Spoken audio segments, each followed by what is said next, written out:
All right, everybody.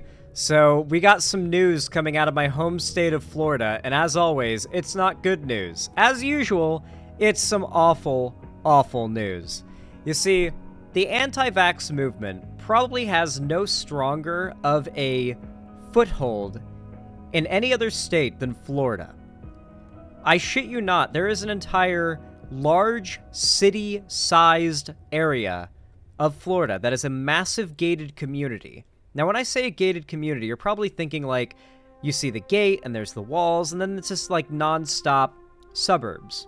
It has those, but I'm talking, imagine a whole city with rural areas with farms and areas like outdoor shooting ranges and like hiking trails. There are fucking large golf courses everywhere, and it is Boomerville, White Boomerville. Trump Country is actually the name that the media has dubbed this place, and it is called The Villages. If you've heard of it, you already know what I'm talking about.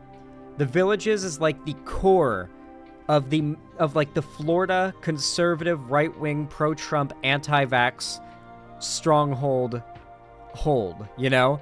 Like, the cities are not as far right as you would think. They are actually quite blue. Tampa, Miami, you could go on. But it's really the Villages that contains like the worst of the worst. The people who have basically made Florida the place that it is today. Number one place where STDs are spread, by the way. That is also surprisingly true, and it's awful to think about when you consider the average age of people there is like in their 80s.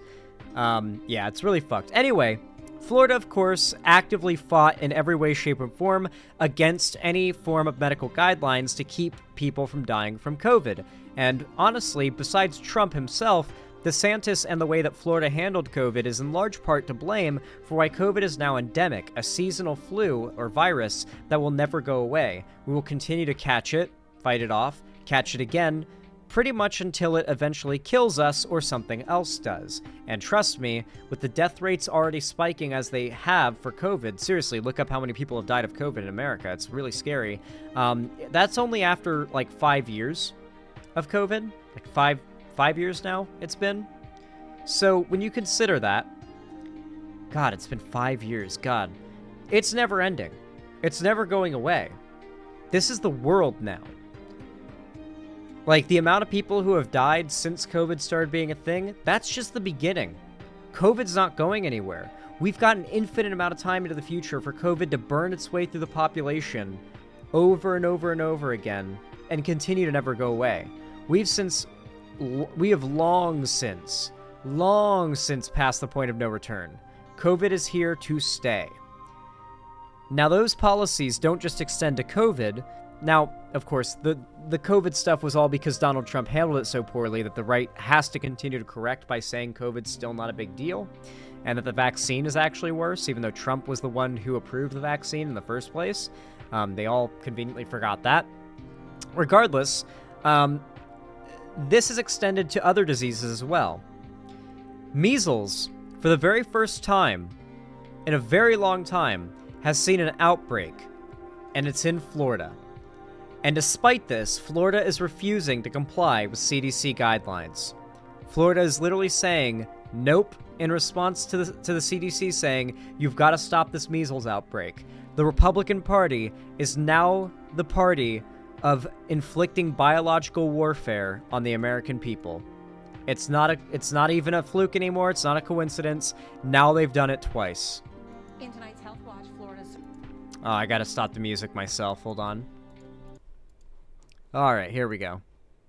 Surgeon General is defying more than 50 years of CDC guidelines in response to a measles outbreak at a local school. Okay, I've got to volume boost this page or something.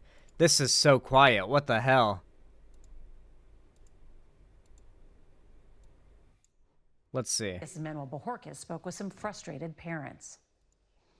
The end of the school day at Manatee Bay Elementary in Weston, near Fort Lauderdale, comes with the hope of no new measles cases. In tonight's Okay, there we go. Gosh. Now we should be able to watch it. Why do they... what is that volume balancing? How did they pull that off? Watch Florida Surgeon General is defying more than 50 years of CDC guidelines in response to a measles outbreak at a local school. CBS's Manuel Bojorquez spoke with some frustrated parents. The end of the school day at Manatee Bay Elementary in Weston, near Fort Lauderdale, comes with the hope of no new measles cases. It's very disruptive. It's not really fair. The Broward County School District says 33 out of nearly 1,100 students are not vaccinated for measles. So far, there are 6.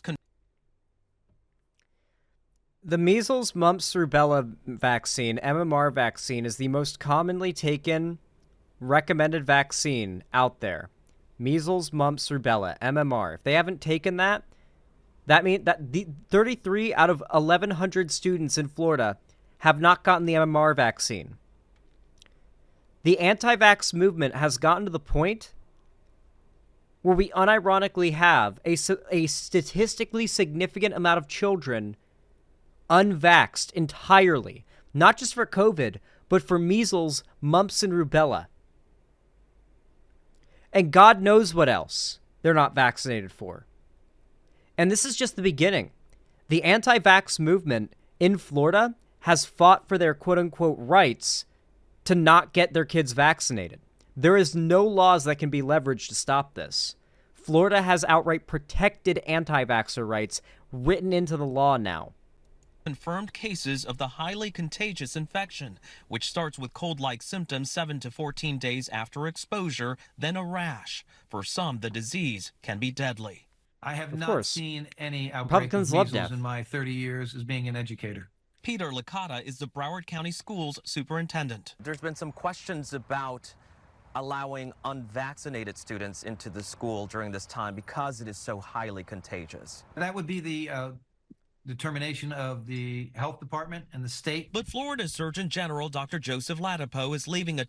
Remember, guys, this role is not one that has any requirements to be a medical professional.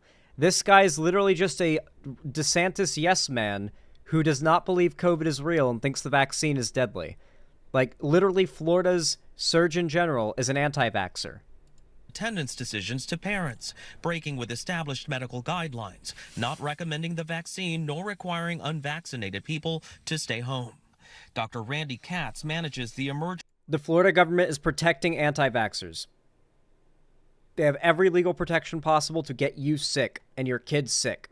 Emergency room at Joe DiMaggio Children's Hospital where the cases were treated. Would you recommend unvaccinated children stay home? I think if you follow the CDC guidelines, they do recommend an unvaccinated child who's been exposed to somebody with measles should stay home for at least 21 days. The CDC reports there have been 35 recent cases of measles across 15 states. Today, Michigan reported an additional case, bringing the number to 16.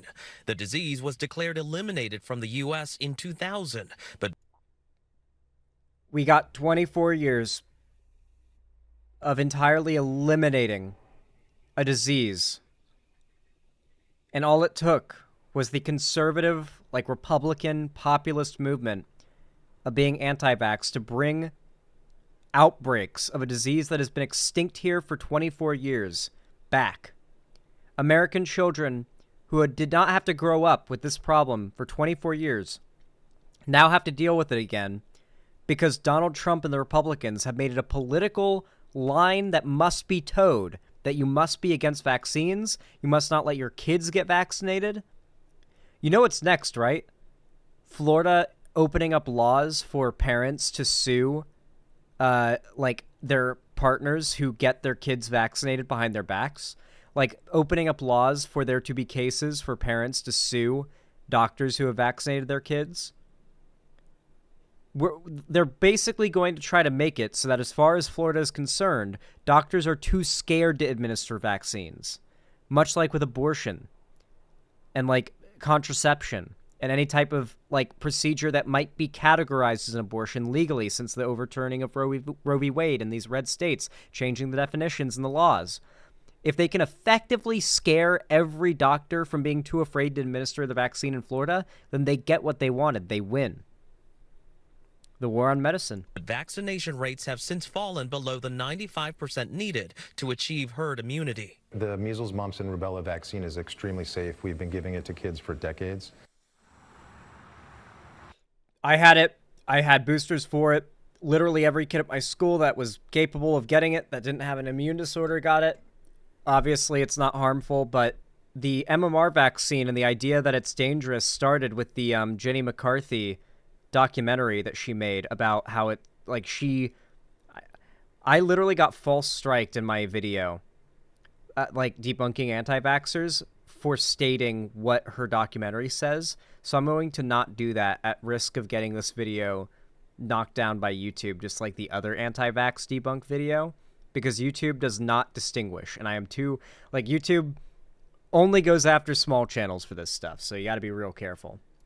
But yeah, really, what can I say about this? Like, there's really nothing I can say other than, as the right is hyper-fixating even, on these nothing culture war issues that they started themselves, meanwhile, the consequences are ravaging the country, and they're ignoring it, and the only time they will acknowledge these things is when eventually they come up with a way to blame this on the Democrats. You know that's how this ends, right, guys? That, like, in the end, this all gets blamed on the Democrats? Every single negative consequence of this? Like, the kids dying, the outbreaks, they're going to say they're happening in blue cities because those are higher population density areas where outbreaks tend to happen of any disease. So they're going to say it's a fault of Democrat leadership. It will always, they will find a way, somehow, after ignoring this and not talking about it, despite how many kids are going to die and get hurt and sick, they will acknowledge it once they've found a way to blame us for it. Then they'll start talking about this, and only then. Once they found a way to blame us for this. In the meantime, they're going to focus on their made-up culture war stuff. And they'll find a way to weaponize this against the left eventually.